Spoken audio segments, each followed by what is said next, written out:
We are living in a world that's loud, fast, opinionated, and constantly redefining truth. But how do we stay grounded? How do we love God deeply while navigating real life? This is a space for honest conversations, real questions, faith, and real growth. Welcome to Truth, Tradition, and Testimony. I am Sharon Kalunge. Today, we are speaking to someone who said yes to religious life, but whose journey has since taken a different path. This is not a conversation of judgment, but one of grace. I'm going to let her introduce herself and tell us more about her. Karibu sana.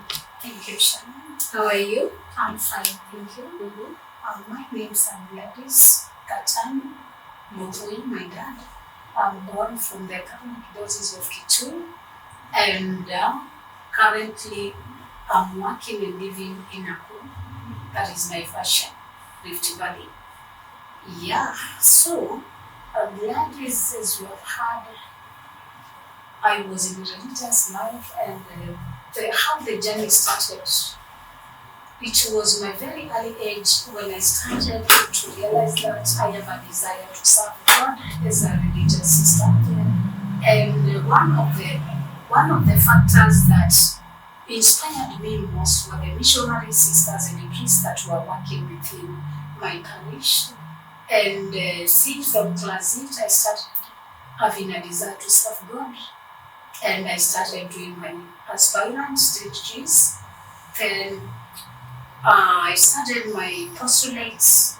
I did postulate for 1 year. Then after 1 year, the superior, also a formator, she advised me, since I do not have any experience in outside life, I should go and do my studies. And then I went to Vic and I acquired Mount Kenya University, where I started doing my bachelor in hospitality management. Okay, you've mentioned terms that someone is wondering when you say formator, postulate. Please tell us more about that. Yeah, actually in the religious life we have 4 stages of formation. We call formation because it is a process of discerning, process of discernment, process of reflection. And the first stage of religious life is aspirant. Aspirant is somebody who is desiring to join and serve God in a religious life. And we also call them come and see what happens in religious life, what happens in a community life, what happens in case I'm being sent to the difficult and hard areas. How can I adjust to that kind of a life? When you talk about the first stage, how long does someone stay in that stage? And for you, like how long were you there? It depends with the personality. Like me, I did aspiration for 8 years. 8 years as an aspirant. And that is enough. That is a duration enough, good enough to be able to know God is calling you in a religious life. Then the second stage is postulate. This is where you are exposed in the difficult, in the hardships of living in a community. Will be sent to the garden and so many other activities like going to the refugee center, going to the streets to work, to feed the street children.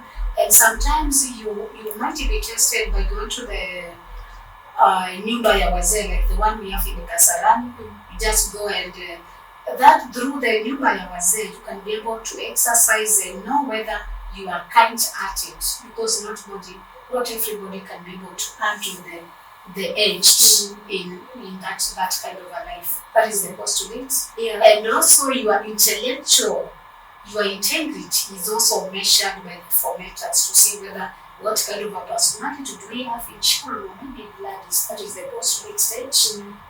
Then we also involve the very first topics of sexuality and the first part of theology. Yeah, that is the postulate. Then you start the first year as an officiate. The third stage is an officiate. You go out to the community life and theology for 1, 2, 3 years. Then you do the temple of vows. The other stage of Religious life in sisterhood is the final after the 8th year in sisterhood. So Yes. in this time before now you take the final vows as a sister, are you wearing uniform? And also the vows, what are you like? What are you taking vows for? Those are the stages that they prepare you for the formator to be able to know whether you are called as a sister, because you can live as an aspirant, as a postulate. What we normally do in our congregation, we have the mentors. They look like a rosary, depending on the congregation. Once you start entering there as an aspirant, you have the mentor on your neck, depending on the stages. Yeah. You have the one for the aspirant and also postulate. Then once you join, like the first year novitiate, there is also a chain that the congregation can, it's like volition. You have to be volition. You A can't chain, for is it yourself. like a crucifix? Like a crucifix, a chain, depending on the founder. How the mentor looks like depends on the founder of the congregation. Then there is also a protocol now you wear. Like our congregation used to wear the navy blue skirts and a white shirt, skirt with the plaits. As you know, the sisters, the kind of dressing that they normally dress, just simple. And in case you have hair on your head, you normally blow dry, or maybe you have lines, just simple lines, the push lines. Yeah, like the one for the school Kids. pupils, Yeah. those ones. Yeah. Okay, and for the vows now, what are you vowing for? The vows, they make you to have a commitment with the God that I'm really desiring to serve you, God. It's like a marriage covenant. A marriage by both church and God. So you become the wife to the church and also to the God. And the vows makes you to remember your journey of reflection in serving God through discernment. So we have different vows.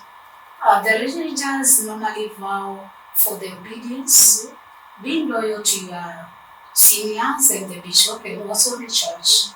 The third is chastity, being pure in body and in soul, making yourself to abstain from sexual activities. That is chastity. The third one is poverty. You vow to God, under any circumstances, I'm ready to be used, and with money or without money, with investment or without, I'm ready to serve you, God. That is why you see, like most of the missionary sisters, I would like to quote like missionaries of Saint Teresa of Calcutta. Most of them, you just see them running down the streets wearing the long dresses and feeding the street children. Some of them, they even walk barefooted. They don't have a cord of no luxury. Those are the people who are trying to show the real meaning of poverty life as a vow in religious life. Yes. Okay, so what happens, for example, someone is like a nurse, we have a lawyer as a sister, they are paid the salary. Yes. So what happens to that money? Okay, in case we join a congregation as a trained doctor, nurse, or maybe a teacher, what happens, wakili? The salary that you are being paid, half goes to the congregation, the other one is for you. That is what most congregation does. Yeah. Okay, so what about like is it like the poverty vow, is it for everyone, both sisters and priests? Okay, the vows for the poverty, it is limited by the diocesan priest, only the diocesan priest. They allowed you to invest. That is why you see some, they have cars, others has shambas, others has different kind of investment, because they are not limited to investment. Okay. I would like to know about your childhood and what really inspired you to join the convent and start your religious life, because I know easy vitu like zinaanzia utotoni, maybe how you grew up, your parents. Take us through that. One of the prime factor that made me to develop the call We used to have missionaries in my parish. And I could admire the dress code for the sisters and the priests. They were looking so nice. Then I was like, when the mass is ended, I was just running after Father. Father, I used to see Father like just like a How God. old are you now that time? I was like 2 years, 5 years. I was just running through the priest and, hey, Father, how are you? And I was like, when you approach a priest like a little kid, they just take you like this, Yeah, like they a little lift kid, you, they lift yeah. you like a little kid. And then, yes, let them continue coming to see just like that. Then, also in my family, I have an history of a very strong Catholic family. My mom was born as IIC by a reverend pastor. And then when she got married by my dad, they fully became, she converted to Catholicism. And their marriage was done by Father Rogers. I still remember who was the minister in charge of their wedding, Father Rogers from England. And through the commitment of my parents in church, I never lost focus. I concentrated on the way my parents showed me. My dad, being a very strict, used to be an ID teacher.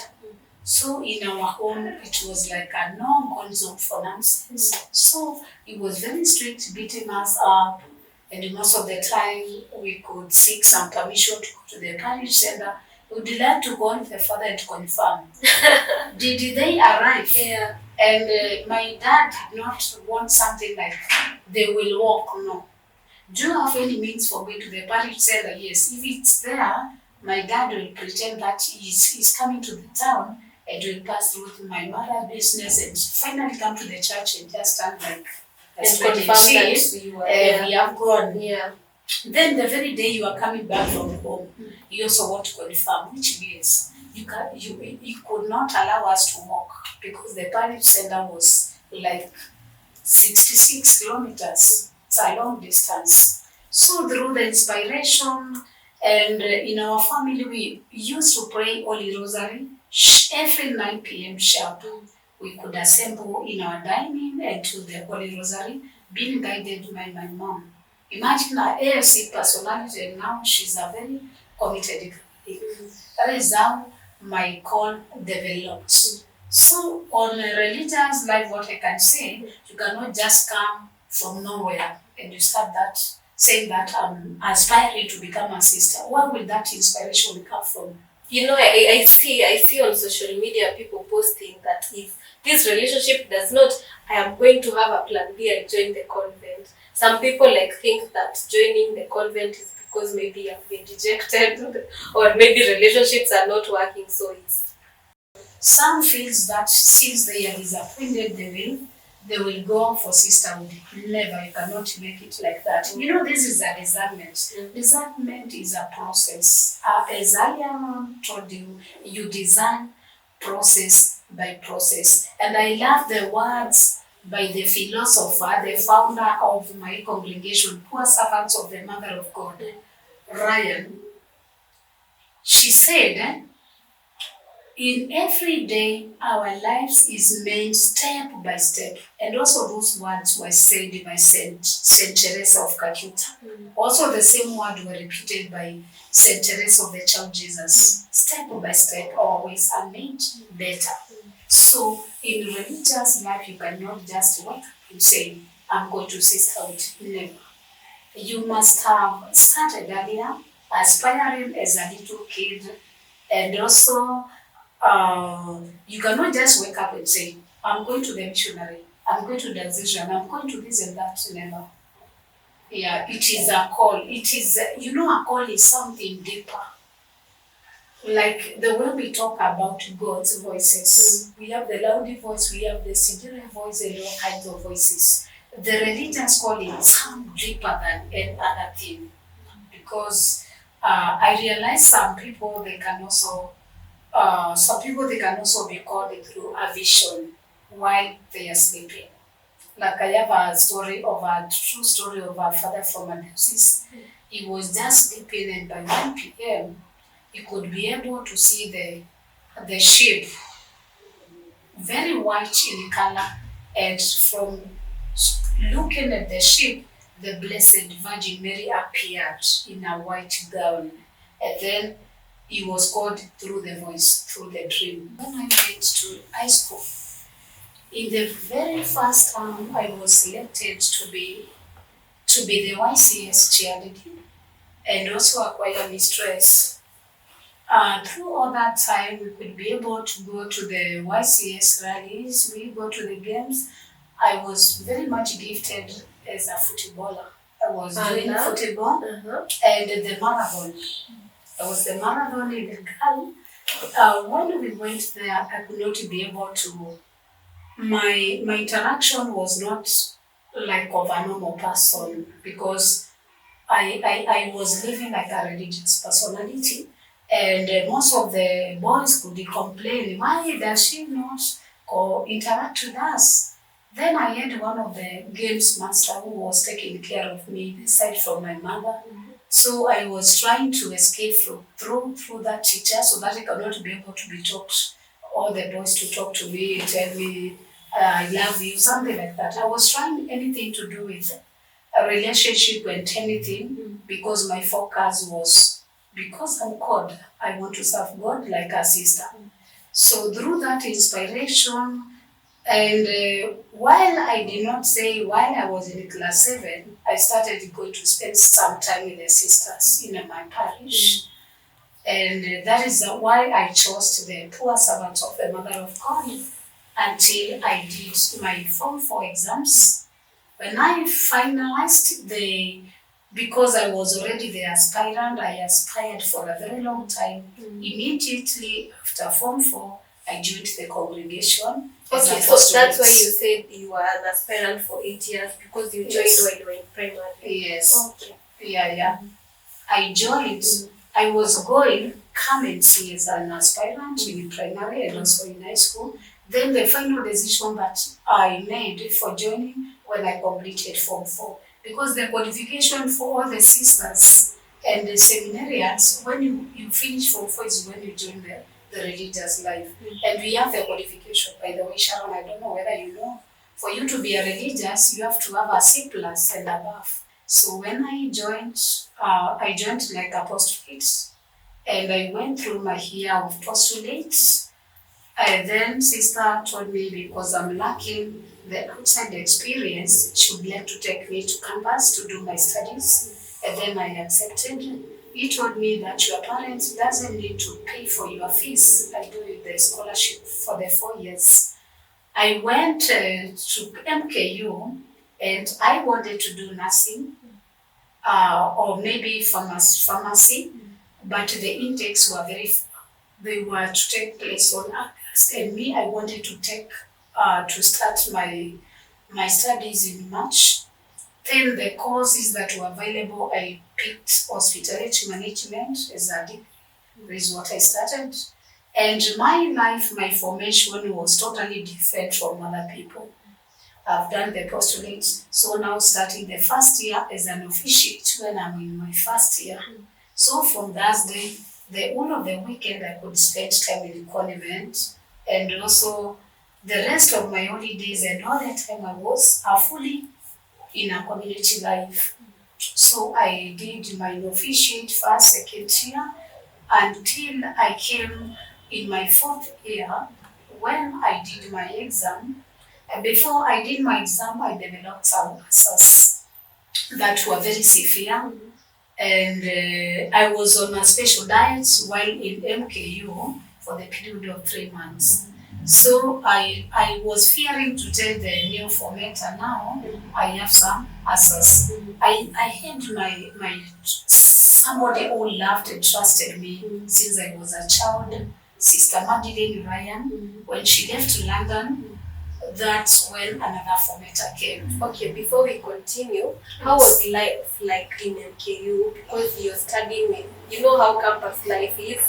There's that freedom, the newly found freedom. So some people will be going there, of course, to study, and others are just sharing. Like, how did you mix? You're a religious sister, you're an officiate.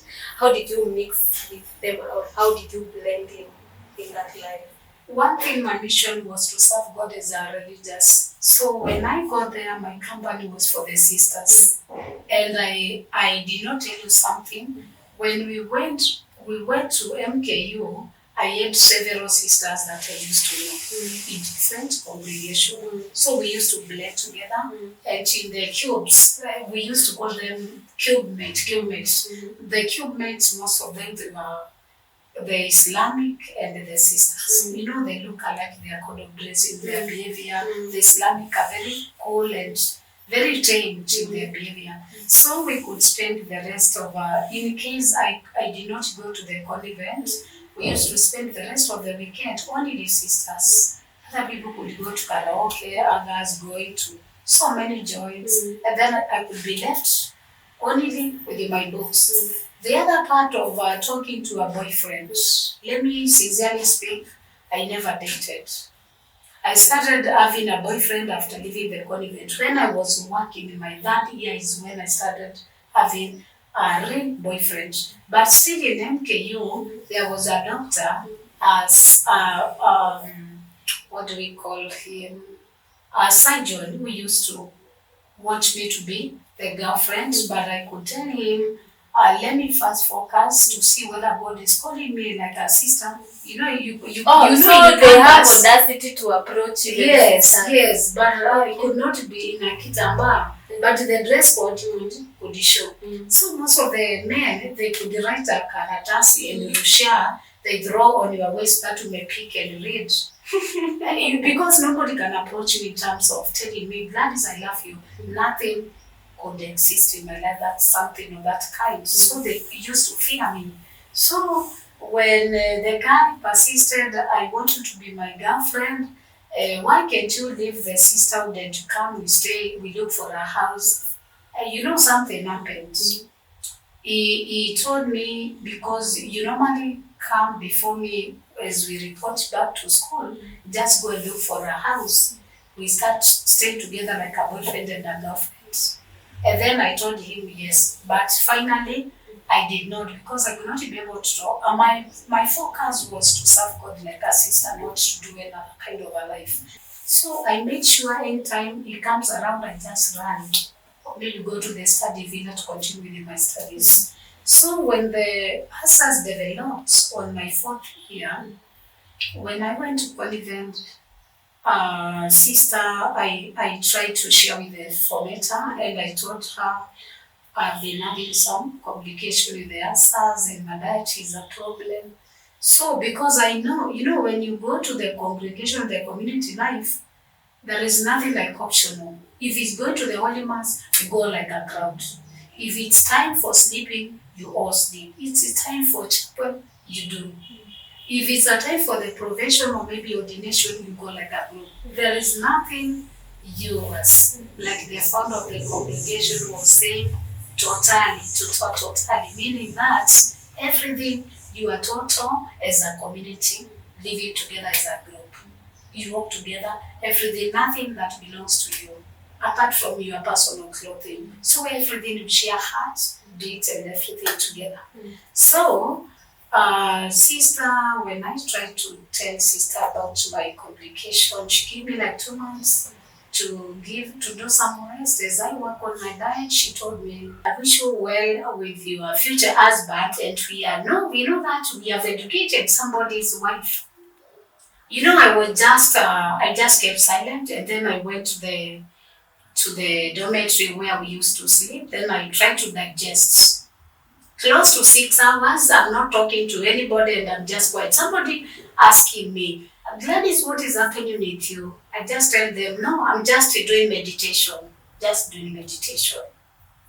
Then the way of me getting out of the convent, you see now, nobody has taken me back to my parents. Or my parents, they are very much psychologically prepared. We give our girl to the church. We want Gladys to serve God as a sister. So my parents had no problem, and I was not getting any pressure from my father and my mother. From nobody was giving me pressure. So I tried to digest, where do I start? So My sisters were living in Nairobi, and I decided to go to our firstborn sister. I explained to her what happened. Then she told me, "You see now, since she has gone, you see now the problem that has started. So, do you mean that all that time the fomenter has told you to go?" So that is what she could say about education, about what. Then she told me, "Kindly, let's stay here and to look for the job. I'll support you by looking for the job." You know, immediately after leaving, nothing was done to me, any counseling. That is the worst part and the very big mistake I made after leaving the congregation. Before we go to the turning point of another life, you see, I want to comment something about religious life. These men and women you see in religious life, those people, they undergo a lot. Like, I want to reflect back. You know, I could survive for like 500 shillings in a month. Because sister knows that I eat in the hostel, the other side they are taking care of us in the congregation, and the food was plenty, all the clothing, everything, the pads and everything. Now you have been surviving like that. You know, sometimes people, they fail to understand people who are in formation. Formation is the hardest part because the discerning, it's not easy. You feel that every time you are always on chapel, always on prayer, and you can sleep like 3 hours in a night. The rest of the time you are doing prayer and contemplation. So when she told me that, my sister, let me try to assist you in getting a job in Nairobi. Like, so far the job as the cost controller. In that company, that department never existed, but through God, and the opportunity was created. Among the studies and the units that I did, in hospitality, we have so many departments. I did not question myself, why did I work as a housekeeper? Or maybe a waiter, a manager, a cleaner? Why am I going direct to the cost controller? And I knew this is my focus. Because when I was in my attachment with the Kenya, the Kisumu Sunsets hotels for Kenya tourism, my interest grew in the finance department, but also cost controls. So that is how I penetrated getting my first job as a very young girl and managing so many odd and so many people with so much experience. But I started working there, and the CEO could trust me with the company's property and everything. Then he also equipped me to head the procurement and store department. So I was managing more than 3 departments. Then I also worked from there, and I went to work to Meru. And while still working there, I could not be able to feel whether I fit in the society. Something is wrong. I'm not happy. I went to do the service at the cathedral. I did not tell you about Our Lady of Africa Cathedral. So there I went, and I did not concentrate much on working, but youth activities. And through that, I also pioneered the young Catholic adults. We started a movement whereby we got that idea from the Holy Ghost Cathedral in Mombasa. So we started as the pioneers of CA Kitui Cathedral. And through my commitment and working there, like Bishop Mweria observed that this girl is so committed to church. Then he told me, call to Mudane Hospital, tell sister I've sent you. So when I went there, sister decided to conduct an interview. The administrator of the hospital was a sister. And to my surprise, the parish priest was a family friend. So he told them everything about Gladys is a tick. This girl has been serving the church and she has never been a straightforward. So if you let this girl on board, the procurement and the control of the drugs for the hospital will be completely under control. I have all the support for her. Let Gladys work for the hospital. I could work with a lot of pressure because I did not know. Out of the convent, I come together with the rejection. rejection was working inside me, but I could not be able to detect. So somebody could just come and ask me a question, then I could just close my office and start crying, telling the CEO, oh, this manager does not want me to work in this company. Oh, it's you This that and is this is projecting. happening. It's not that people are like looking at you. Yeah. Myself, I was so insecure in terms of rejection. You see, when you are working, you are under rejection, you normally see like everybody is on you. Yeah, You see, now that is the yeah. problem. Yeah. Then imagine being given a very big of office as a very little girl, managing. I'm telling you, within a duration of 3 months, I am a very thorough auditor and a very thorough accountant. When we talk about cost controlling, no jobs. But you did hospitality. Is it part of it? It's okay. In my hospitality, we have different managements in that hospitality. Yeah. Because one, we have we have a lot. We have a lot of topics and units, Okay. and we have one of the units is I did a law in hospitality, sales and marketing for my final exam. Sales and marketing. I did human resource. I did. I've said about hospitality law. There is hospitality management that talks about international relations and how you can be able to present yourself in public. Then costing and control. That is where I came in, costing and control. And you know, in finance, in hospitality is wide. It's not, hospitality is not like just another discipline. When we say finance in hospitality, we have so many departments in it. We talk of procurement, stores, accounting, and cost controller. So the work of a cost controller is to develop the cost reports. So you are working on profits and losses, but for cost controller, nothing like loss. Let's go back to the convent. Yes. How was your faith shaped? Maybe your prayer life shaped in the convent, or maybe some things that you learned while you were there. One thing that mentored me much is the prayer life. I developed prayer life and I became so spiritual because being born in a village, I'm just a village girl. I'm born in a very local station. So my station was not in a parish center. So it's a station that you could wait for 3 months till you see the holy mass being done in your station. So when I went to Convent, I developed a lot of closeness. I did a lot of prayer, and then I became a prayer warrior. Through the Convent. Okay, Yes. now comparing, now you've left convent. How now was your faith like? Nothing changed. I would like to say like another friend of mine was expelled from the priesthood when he's already ordained a priest, serving for more than 10 years. I asked him, why do you think that the congregation or maybe the diocese will take you back? He told me, I'm a priest in the line of Melchizedek. So, you know that thing, let me tell you one thing. Priesthood and sisterhood, it is something that is in your heart, in your mind, and nobody can take it away from you. Despite that, I moved away from the sisterhood. I have sisterhood and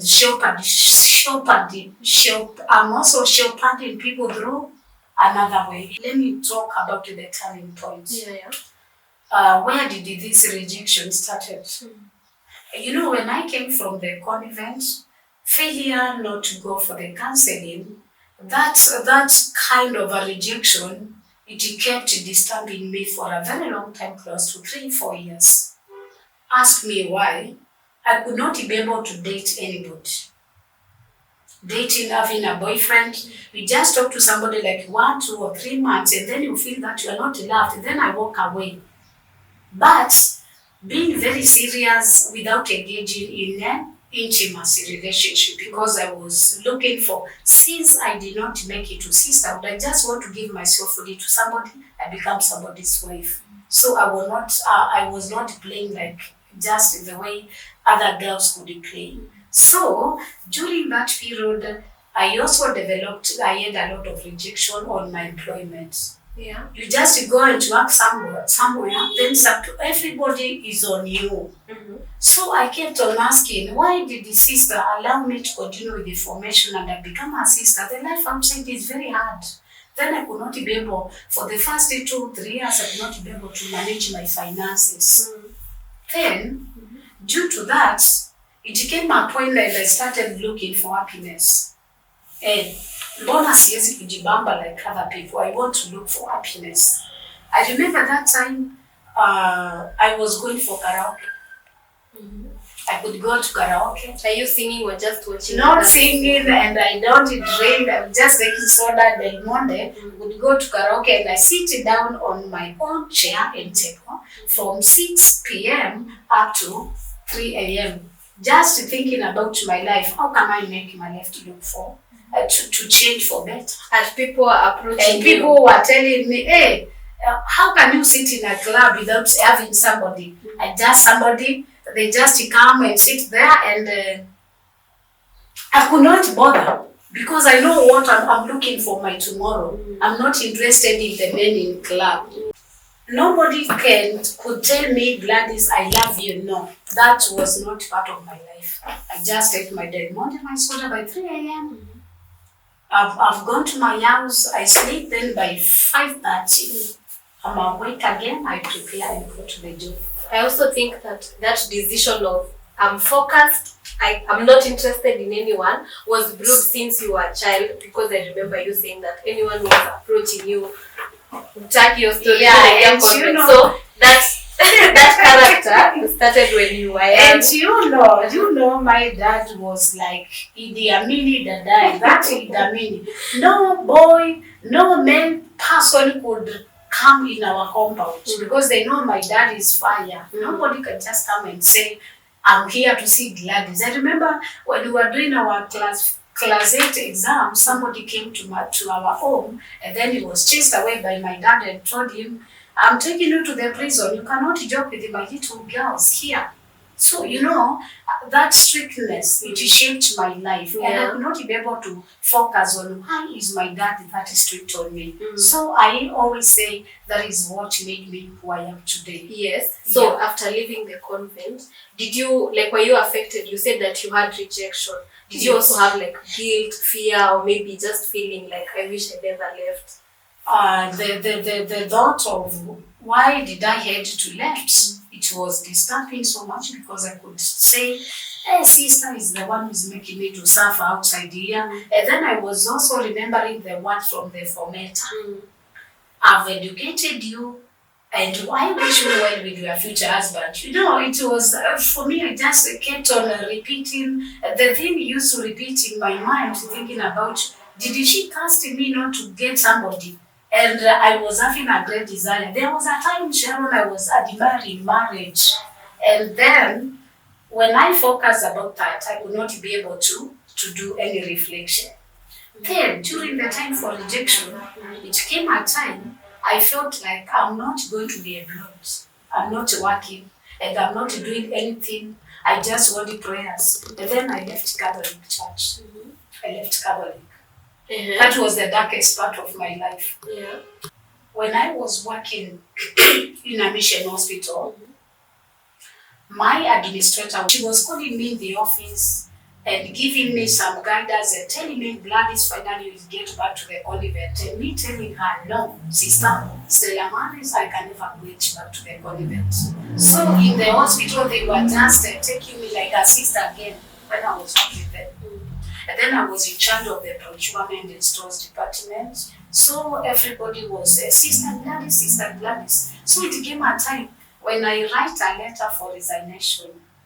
And Sister rejected the letter, and she closed the office and went out of the hospital. Then he told the accountant, can you kindly talk to this young girl? I don't know what she up to. Why did she want to leave?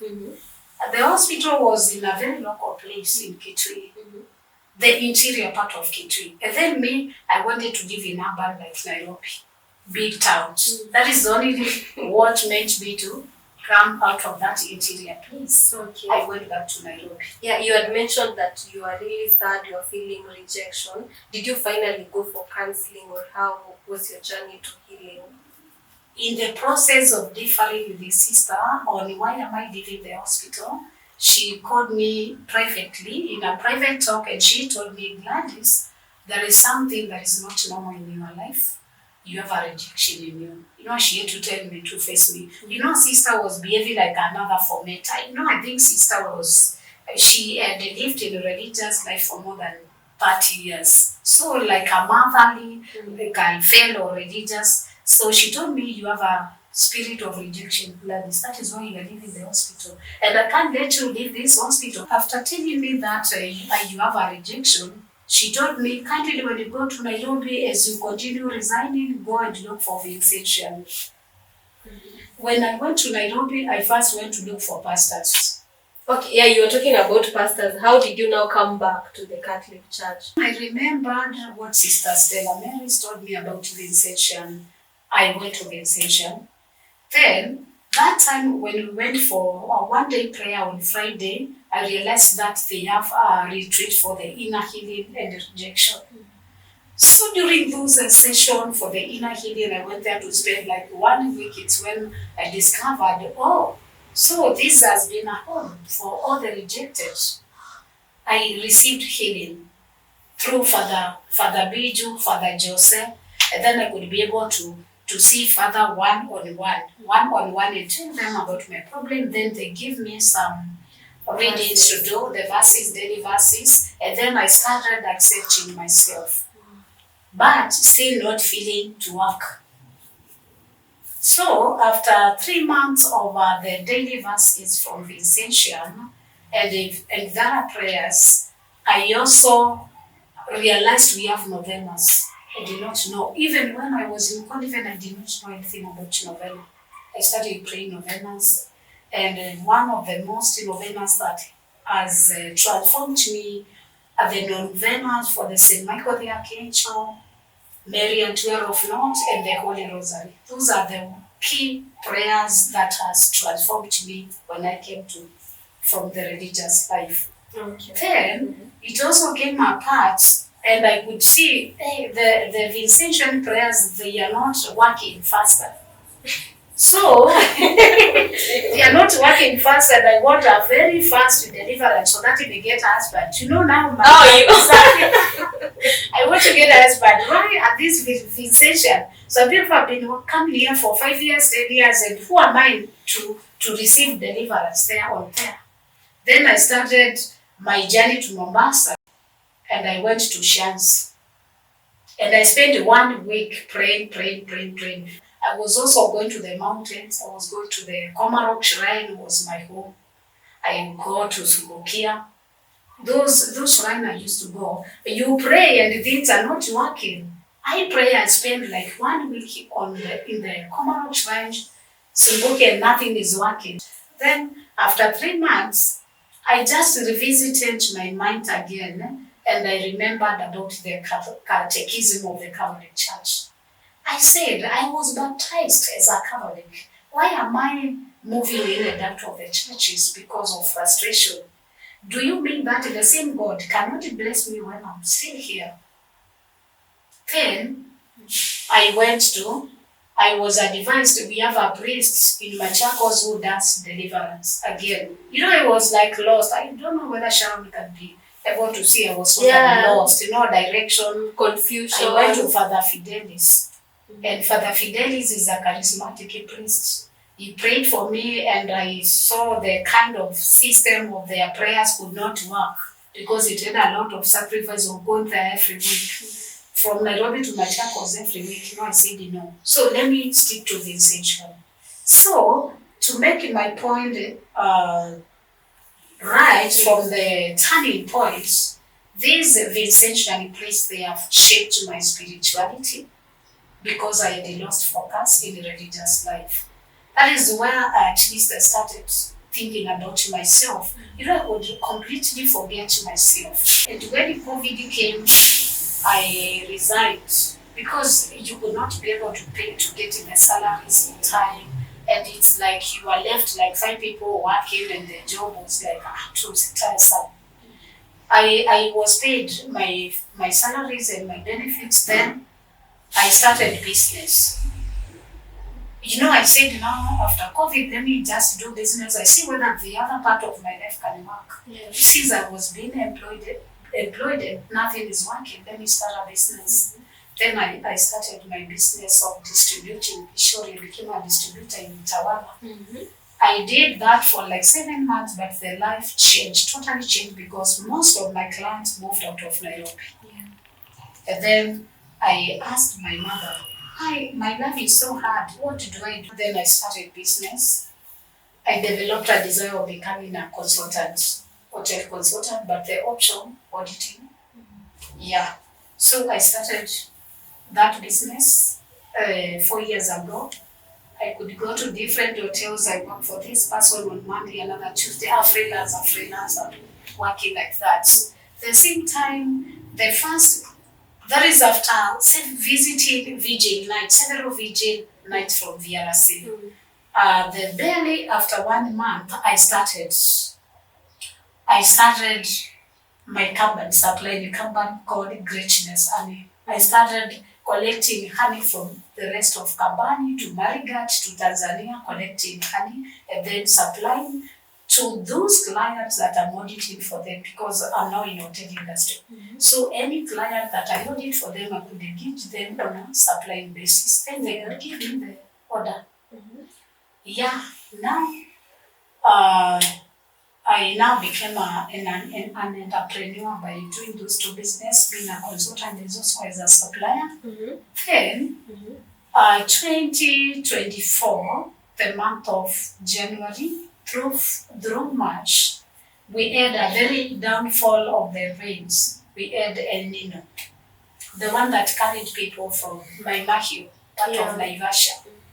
You know that those floods carried my 5 hotels. I was working for them. And then I had no alternative rather than stay in my house and waiting God another. Now this life has been having ups and downs. Normally, life is like that. I'm not saying that I'm the person who is struggling a lot. Other people are also struggling to make their life better. But this time around, I'm just left with supplying honey. And the hotels that I was auditing for them, they were all carried by water. So I just started living in the house, just cooking, doing what. Then, the month of April, I opened a TikTok account. Then after opening the account, I did not have a content to do, because I don't want luxury, I don't want church, I'm just a normal person. That is how I started. When I arrived at 1,000 people, 1,000 likes and followers, I started saying, let me just come to the live and start singing. I see maybe I can get people of my same interests. Then I was waking up for that AM and doing songs online. Then people were like, hey, you don't have somebody who can be able to keep you busy. Why are you waking up this early? 5, 6, 4:30. Don't you fear the climate there? Then I was like, no, I was just assuming them. That is how. Then I said, supposing that I call Sharon, Maxwell and somebody, we sing together. So we'll be doing the tumshangilie pamoja. Yule, the other one, and the other one tumshangilie pamoja. That is how tumshangilie Bwana started. Okay. And it started as a passion, singing as a passion. It started like a passion. I did not know whether in the future it would become giving back to the Lord. Yeah, I even realized that a year later, after I started the channel. So I could see fans coming, supporting. Then the rest of 2024, I was waking up from 5:30. I do my preparation. Then from 6, I'm on air. Morning prayers, devotion for the novenas and singing. Tumsifu. That is how Tumsifu show started. And I've never changed the name. It's called Tumsifu. So the main content in Tumsifu show is dancing. That is the main thing. I'm a very good dancer. and I'm a Catholic dancer. I love dancing. That is how the channel had so many people. They were interested because of the dancing skills. And yes, of course, I'm a good dancer. Even given a chance, I can dance like nobody's business. Okay, So, let's talk about the ex-religious forum and what inspired you to now start. okay, this I want to refer you back to when I left the convent. I could not be able to see somebody whom I could be able to share. And I want to mention the words that were said towards me, people mocking me after leaving the convent. Somebody, a very little boy for my cousin, he just saw me walking to the town and getting back to home. Then she said, "Oh, Gladys, I've heard my dad saying that you were defeated in his sisterhood. You are now cooking mandazi and chapati in Ideka. You went to cook mandazi and chapati." You know, that was a mockery. And you know, by that time, I could not be able to share with anybody. My mom was supportive, my sisters were supportive. They want to say, my two sisters, Stella and Eunice, they have worked so much towards my transformation. Because if anything happens in my family, they could say, "So you know, Gladys was called and she left sisterhood. You guys, let's try to make her life better." You know. But nobody was able on the religious part. Nobody was there for me. So when I came to Nairobi, my house became like a rehabilitation center. What do I say? If any sister that I used to know, when they came from the convent, I used to receive them in Nairobi. So far, I had stayed with 4 sisters from different congregations, trying to mentor them to adapt to a normal life. That part of me disappeared due to the life struggles and what. Yeah. When I received them in Nairobi and they make their living in different ways, there you can live there and left alone. Then I don't know how that disappeared. But when I started to Mshangilie Bwana, in this session, know your faith. It's a session that I call upon all Catholics to come together and discuss about the Catholic faith, be it the confirmation, catechism of the Catholic Church, and anything regarding Catholic Church, any Catholic related content. When I was doing that, I could be able to see most of my supporters, Sharon, they are priests, seminarians, and deacons. Sisters, they rarely support me. But my 99 supporters of Tumshagirie Bwana, they are priests, seminarians, and deacons. Then plus their fans. So, when I brought that topic, I could be able to engage seminarians from different seminary. Tomorrow evening, we'll be having this topic. They revise, then they come, we go together. And I really want to appreciate several priests in a special way. Father Nyonche from St. Joseph's Mono Seminary. We have Father Charles Mosiola from Kitui Diocese, Father Titus from Machakos, and Father Richard from Maralam. Those are the first 2 priests who could be able to observe this girl as a desire for this topic of knowing your faith. And this is a girl who is here for service. She's not here for entertainment. This is somebody who has a focus. I also want to acknowledge the Brother Pio Maria of the Franciscan Missionaries of Padre Pio. We also have Seminary Dominic Mutua, who is the Apostles of Jesus Seminary. And Matthias Mulumba Tindinho, IX Seminarian de Viv, born from Machakos Diocese, and Seminarian Melizedeki. Those were the people who were coming like a gun, like that one for the citizen. Yes. Who were like a gun of as prayer warriors and people who know much about the Catholic faith. Those are the ones who made me to develop this topic for Sunday, Know Your Faith. Now through that, it came to my mind on November last year, when we were discussing, I brought a topic about why is it that most of the congregation, the congregants, why are they engaging affairs with the priest? Why are they befriending priests and become like their husbands? They want to have kids with the priest. A topic I was trying to make the Christians understand the word consecration. So the topic was about consecration and I try to put the topic well so that I can be able to understand. Then I came to realize some people, they don't understand much about religious life. Most of the time, priests and sisters, unless you are in religious life, I cannot just come and talk to you about sisterhood because you are just a normal person. You see, then I realized why, if after somebody is being released from the or sent away from the seminary and sisterhood, where does that people go? And how is their life after religious life? Then it came to my mind. I think that was through the inspiration of Mother Mary and the Holy Spirit.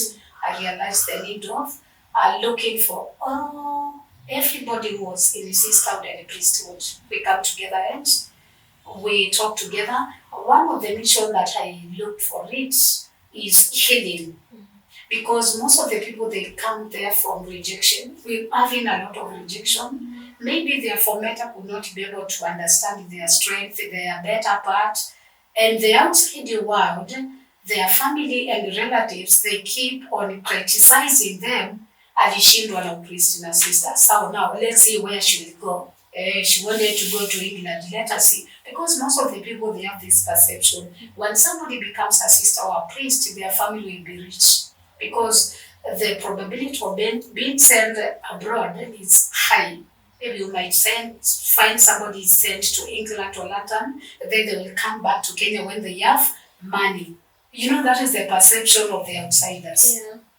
And now, when you come from the religious life, you become like a laughing stock in the society and on the village. People saying, Sharon, alikuwa anaturingia, si alifukuzwa. People talk of kufukuzwa. Yeah, people are always waiting for the negativity. Yeah. Not everybody comes from sisterhood or priesthood with makosa. You can just be chased away from a very little thing. I want you to let you know one thing. The people in seminary and religious life sisterhood, they are also human. Yeah. People keep on judging other people. People keep on looking for your downfall. Yes. So now in your journey now, how do you think that obedience to God is like, even if your journey took a different path? Obedience to God in my life, it is and it will forever remain. I'm obedient to God regardless of what happens. Because we have the God commandment, and I know there is what God is expecting me as a person, as Gladys, outside the religious life. There is what I normally try by all means to keep my pace with God intact. Yeah. Okay. So how do you get now the ex-religious like yourself to join the forum? Like, are there any, what do we call them? Requirements, or maybe how you yourself are going to confirm that really they have left and they were in this congregation and all that? Yeah, as a founder, let me tell you, I tried 3 times in the month of March. First, you started this year? Yes. I opened a group and I recruited more than 139 people.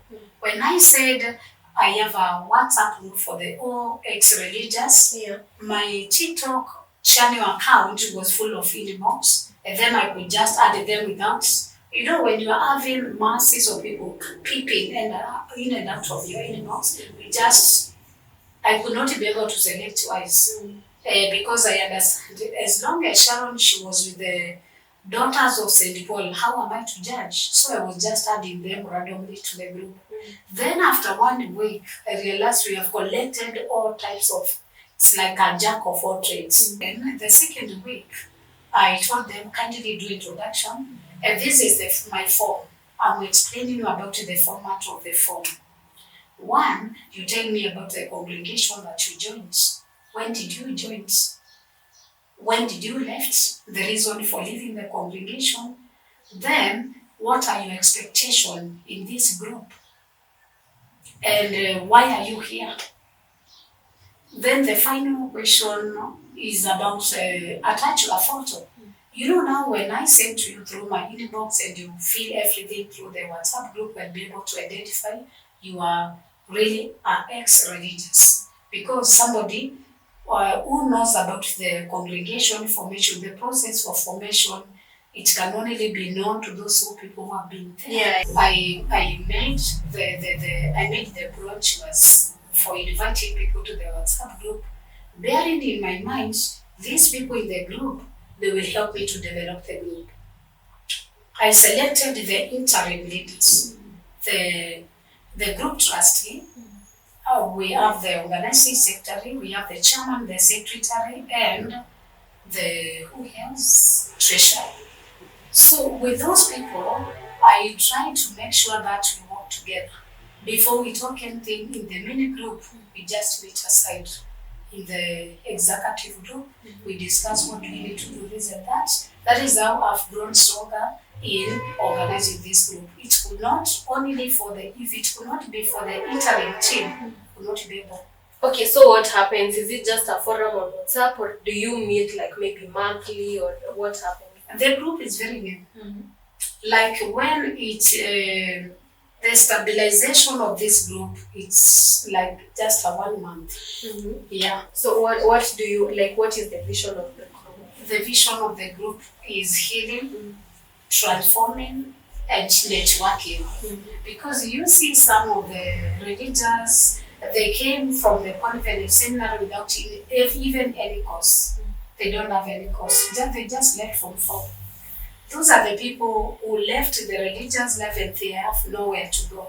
Like now, if I ask you, Sharon, can you get any employment through the Form 4 certificates? This you can't, unless you become a house help. There are very few. Yes. Secondly, those people, they come with a lot of traumatization. People knew that I was a sister.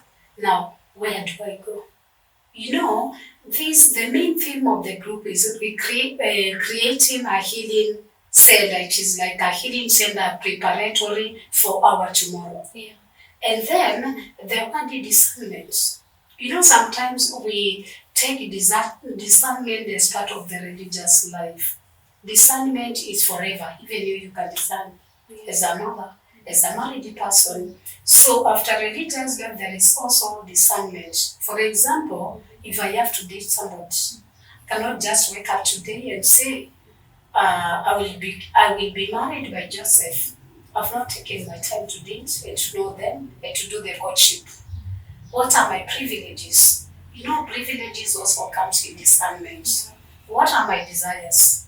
The personality, the looks. What kind of a man do I desire to become my husband? Tall, dark, handsome, as they say, or what kind of a personality? So the discernment continues. When we come together in this group, we do mentorship. Because in the group you find some people, they have stayed for more than 20 years after leaving the congregations.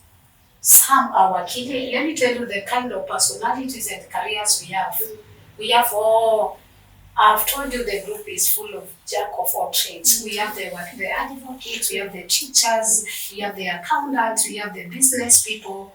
Those people, they are the ones I'm going to use to mentor the people who left congregation last week. Like I have one case, I have a sister who left a month ago. Yeah. The religious life is also full of people, normal people. They are not angels. They are human. So you collide. Conflicts do happen, but it depends on what level. But one thing, God isn't just like a junior sister. I cannot compete with my superior. Once a superior, maybe a formator writes a negative letter about you, you just be chased away from the congregation. And nothing that you can do. Yes. Talk to people. You know, most of like what you experienced, the mockery from other people. Like talk to those people. Like what would you like them to understand about someone that has left seminary or maybe the convent? I would just tell people to try to mentor. They do some mentorship and aspire those people. Because some of us, they come from the convent where they are broken-hearted.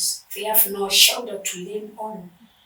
Yeah, so for me, this group, it will be a very great association, and I want to make this group to have more than 1 million, even if it will make how many communities. I have a vision that by 2028 we'll be having more than 10,000 ex-religious. Because ex-religious, we are more than Christian sisters.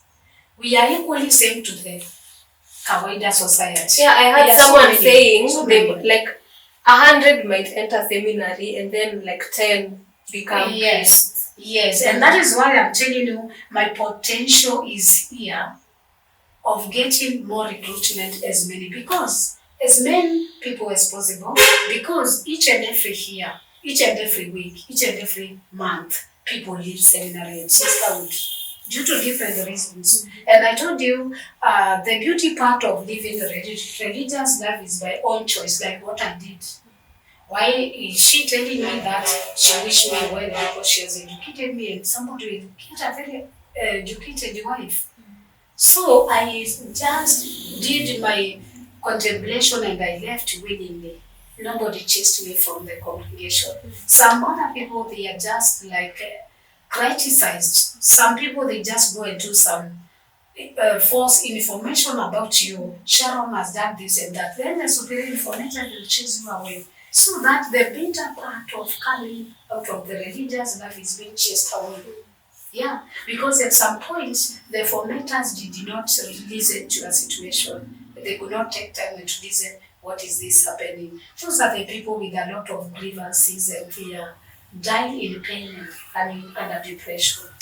So I would like you to talk to the formaters and you've called them the formaters and the leaders in the convent or seminary or the church. Yes. Talk to them. Okay. Regarding the religious formation, our church has appointed formaters and superiors to be charged in forming the young men and women through their religious journey. What I can say, not all the formaters are bad or the superiors, but at some points, I'm urging you to try to do some consideration in case a case is brought to you about a seminarian or maybe a sister. Secondly, let's try to be like mothers and fathers to those who are in formation. The third, we are also human. We make mistakes. Instead of chasing somebody from the religious life, sometimes let's try to create an environment for something like a rehabilitation, for counseling session, and trying to correct them and know their real mistake that they did. Yeah, because some come out of the religious life without any mistake, no valid mistake. Okay. Gladys, what gives you peace now? Freedom. I have freedom. Because if I want to travel to Dubai, maybe it's only the limitation in terms of finances. I will travel to Dubai. Yeah. And right now, I'm a mother of one boy. Oh, you finally ventured into the. I left you fearing relationships. So maybe you can tell us now about that. I just got a baby through the boyfriend I dated, and then I was thinking like I'm settling down to marriage, and that was the wrong choice. I was expectant and I got a baby born, and I'm a happy mother. My boy is 6 years old. Congratulations. That is what is giving me peace. Another one is my turning point in evangelization. If I don't tune into Mshangilie Bwana, you can confirm this girl is not happy, because that is where I get. And I get more comfort from my fans. Like when I hear a song like nalifurahi sana waliponiambia na twende nyumbani mwa Bwana twende, nyumbani mwa Bwana twende. You know, when I hear that song, I know I'm touching somebody's heart. And let me tell you about Tumshangilie Bwana. I realized I'm touching a lot of souls through singing and prayers. Don't you know, Sharon, I have got more than 100 testimonies from my fans and friends who watch this channel. They keep on telling me, Gladys, keep the fire burning. I did not know much about novenas, but I came to realize about novena. So the main target for Tumshangilie Bwana is letting as many Catholics as possible to know how to pray and also engaging in novenas each and every day. Then, through my Tumshangilie Bwana, my fans waliniachilia, they don't support me. So what am I saying? If I could be having end of my family listening to me, this channel cannot survive without you guys. I cannot.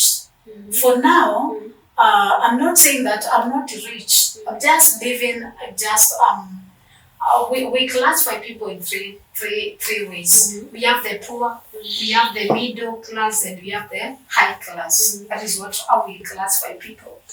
I'm just a middle survivor. So without the support from these funds, this channel cannot get a studio. Like when I introduced the hoods, the t-shirts, the merchandise to Shangilia Bwana, I knew in a span of 6 months or maybe 1 year, I will be having people buying the t-shirts. Like this one, this is a t-shirt, this is a polo t-shirt. If you want different colors I normally produce, this is worth 1,000 shillings. I also have the round neck for 750. These are the t-shirts. I also have caps for 300. I have the hoods. These are the hoods. Written, know your faith. You know how much I know you. Can you see how much I love my faith? Know your faith. This is identity. We said last time in life, we should practice as Catholics to have identity in Christ. So when I wear know your faith, you know automatically this is a Catholic channel. So this order, this is I normally make for the King's collection 2,500 per oats, different colors, and I normally dispatch them according to their location. Last year I did some pieces for the fans in Dubai. I did Dubai, I did the US, I also did Australia. Those are the fans. I organized them on how to get their merchandise. I sent to them through the parcels. I want to address my fans, and those people watches me. Sharon, you can find Tumshangilie Bwana in Facebook. In Facebook, I call myself Tumshangilie Bwana Gladys. The reason why I put Gladys is because the account has been operating, so I just changed to Tumshangilie Bwana Gladys. I also have Instagram channel and the YouTube with very few subscribers. Those people who are watching me, can't you let them go to the YouTube and they support there by liking, sharing, and subscribing the channel? Then I'm also making an appeal. And I think I don't know those people. They don't know my journey. Sharon, I've told you. You can see from my talk. You can see that I've been struggling to survive. Because coming from the religious life, it doesn't mean that my life will end there. I have bills to get. I have my own life. And for these fans to be able to watch me daily, in the evening and in the morning, it's only through their participation. I want to thank a special fan from the Diocese of Mombasa by the name Mike Simba. This is the guy who pays Wi-Fi every month. Now 5 months down the line, the guy has been paying the Wi-Fi.